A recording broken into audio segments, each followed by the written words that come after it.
Hello everyone, so welcome to our channel green and glowing. ఈరోజు నేను అల్లం tea చేద్దాం అనుకుంటున్నాను. నేనేం పెద్ద చెఫ్ కాదు, నేను కూడా ఎక్కడో యూట్యూబ్ ఛానల్లో చూసి ట్రై చేద్దాం అనిపించింది. మీకు కూడా చూపిస్తాను, వచ్చేయండి. లెట్స్ మేక్ అల్లం టీ.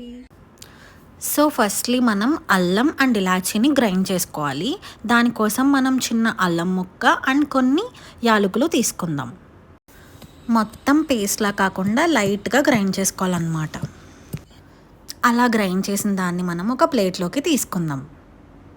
నెక్స్ట్ మనం స్టవ్ ఆన్ చేసుకుని ఒక గిన్నె పెట్టుకుని దాంట్లో వాటర్ వేసుకుని ఈ పేస్ట్ని యాడ్ చేసుకోవాలి.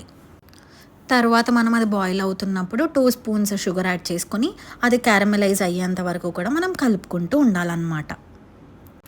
ఎక్కువసేపు బాయిల్ చేయకండి, జస్ట్ 2 మినిట్స్ సరిపోతుంది. 2 మినిట్స్ బాయిల్ అయిన తర్వాత దీంట్లో 1.5 స్పూన్ టీ పౌడర్ యాడ్ చేసుకోవాలి.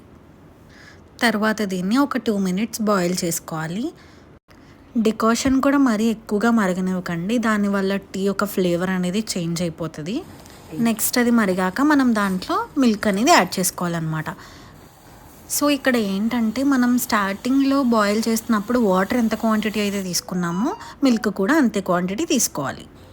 నెక్స్ట్ కప్లో సర్వ్ చేసుకుంటే, అంటే కప్లోనే కాదు గ్లాస్లో కూడా తాగొచ్చు, మీకు చూపించడం కోసం కప్లో సర్వ్ చేశాను అనమాట. మన వేడి వేడి అల్లం టీ రెడీ. ఇంతవరకు వీడియో చూసారంటే మీకు టీ పెట్టడం రాకేం కాదు కదా. నేనేం చేశానో నేను చెప్పానో చూద్దామనే కదా చూశారు. ఇక్కడ వరకు వచ్చినందుకు ఒకవేళ వీడియో నచ్చితే లైక్ చేయండి, షేర్ చేయండి, సబ్స్క్రైబ్ చేయండి. And thank you for watching.